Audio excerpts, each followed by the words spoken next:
อกคนรอมันก็มีหลายแต่หาคนจริงใจมันยากในเมื่อฟ้าให้เฮาได้หูจัก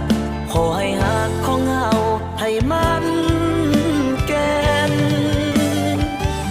ไก่งามย้อนคนนั้นงามย้อนแต่งความหักความแพงบ่ได้แยงที่หน้าตาได้พบกันย้อนกะบุญวาสนาย้อนโศกสตานำพามาหักกันพันบุญบ่ฮอดยอดผสมบ่เกี่ยวดงคงบ่เลี้ยวมองมาที่อายขอบใจคนงามที่เปิดอกเปิดใจ